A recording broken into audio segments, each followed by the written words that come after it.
Elle aimait ça, la grande Dora, fumer sa pipe les pieds dans l'eau. Ça la reliait mieux aux choses qu'elle disait. Puis, nul doute que ça devait lui permettre de soulager ses chevilles, qui étaient restées celles d'une jeune fille, du poids d'un corps qui avait épaissi de partout ailleurs.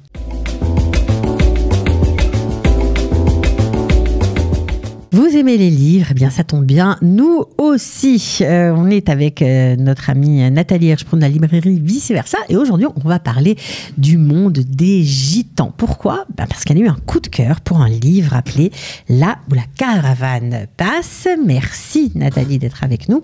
Alors, qu'est-ce que c'est que ce premier roman qui vous a séduite? Un coup de cœur de libraire. C'est vrai que traditionnellement, en cette période de l'année, je présente des livres qui sont listés pour un certain nombre de prix. Mais là, c'est un premier roman. Il n'est pas sur la liste des prix et c'est un gros coup de cœur de libraire au pluriel, pas seulement de moi.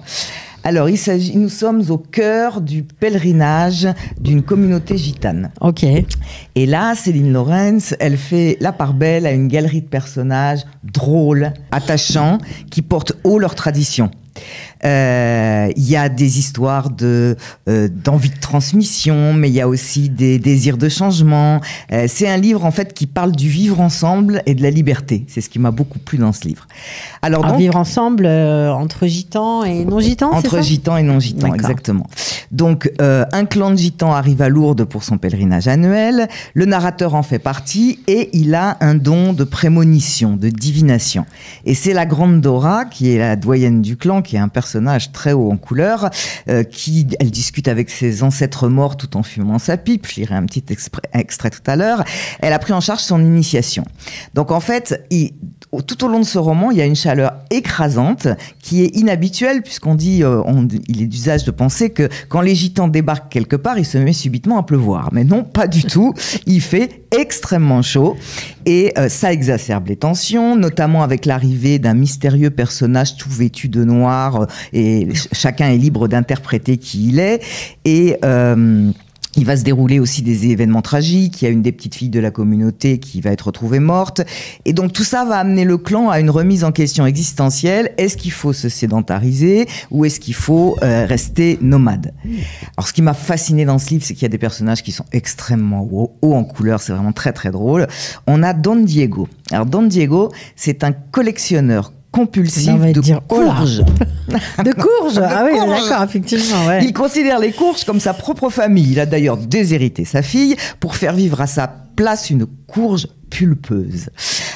Pépino. Alors Pépino, lui, c'est le loufoque. Il est d'une radinerie absolument extraordinaire. Il trouve tout un tas de stratégies pour remplir son bas de laine.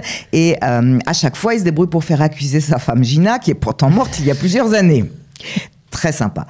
Il y a aussi des personnages très sombres, comme j'ai dit, l'homme en noir et Livio, qui est un adolescent qui incarne pour Céline Lorenz le pire des défauts, c'est l'envie. Il est sadique, il aime faire du mal aux animaux, il passe son temps à rechercher l'étincelle de vie ou peut-être bien l'étincelle de mort. Et puis il y a les légendes racontées par la grande Dora qui fait perdurer la transmission orale. Bon, il y a de l'amour, j'imagine, dans ce. Alors voilà, le narrateur tombe amoureux d'une gadji, c'est-à-dire une femme qui ne fait pas partie de la communauté. Alors c'est point crucial s'il en est, on l'a déjà mentionné, le roman est en permanence ancré dans une dualité, les gadjis face aux gitans et la nécessité de faire un choix de vie. Est-ce qu'on continue à être nomade ou est-ce qu'on se sédentarise ? Et donc vraiment en s'intéressant à cette communauté, Céline Lorenz, elle nous amène à repenser notre rapport à l'autre et à la tolérance. Et du côté du style, on n'est pas en reste, c'est foisonnant, c'est baroque et ça mêle du langage châtié avec de l'ironie piquante, c'est très très très sympa. Bon, alors je vois que ça vous a beaucoup plu. On comprend mieux les gitans quand on lit ce livre ? Oui, et puis surtout, ça fait tomber, bien sûr que dans toutes les communautés, il y a des gens très très bien, puis des gens moins bien. C'est une communauté qui est quand même très stéréotypée, mais c'est une communauté qui a des gens très très bien comme partout, et surtout des gens très très drôles, et des gens qui ont une façon de vivre différente, et ça amène à porter un regard tendre. On sait pourquoi Céline Lorenz a écrit sur cette communauté. Elle le raconte dans ses interviews. Moi, je sais pas. On ne sait pas. Mais en tout cas, c'est un coup de cœur. C'est un coup de cœur. On va lire un petit extrait, exactement. Comme ça, on va se rendre compte. La grande Dora. On ne peut pas rater la grande Dora, quand même. Elle aimait ça, la grande Dora, fumer sa pipe les pieds dans l'eau. Ça la reliait mieux aux choses qu'elle disait. Puis, nul doute que ça devait lui permettre de soulager ses chevilles, qui étaient restées celles d'une jeune fille, du poids d'un corps qui avait épaissi de partout ailleurs.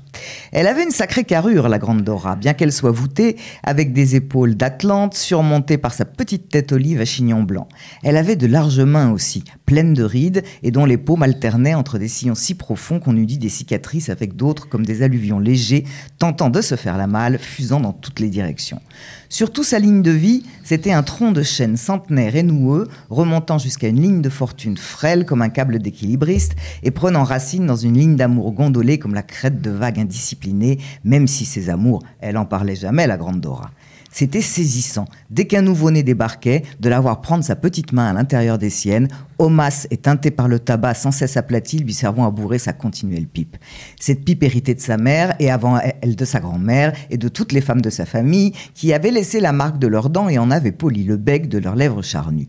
Souvent, elle passait son doigt dessus comme si elle demandait conseil à l'une ou l'autre de ses doyennes, là où, comme sur une frise chronologique, l'histoire de cette lignée de femmes était inscrite dans les entailles du tuyau et dans les battements de son cœur robuste.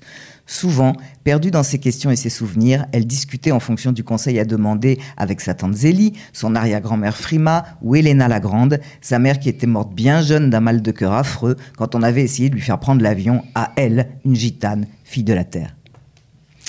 Ok, bon, alors ça nous donne tout à fait l'ambiance, voilà, on a envie de la connaître, cette grande Dora. En tout cas, je comprends pourquoi tu as eu un coup de cœur sur ce bouquin. Bon, évidemment, en vente à la librairie. Bien sûr.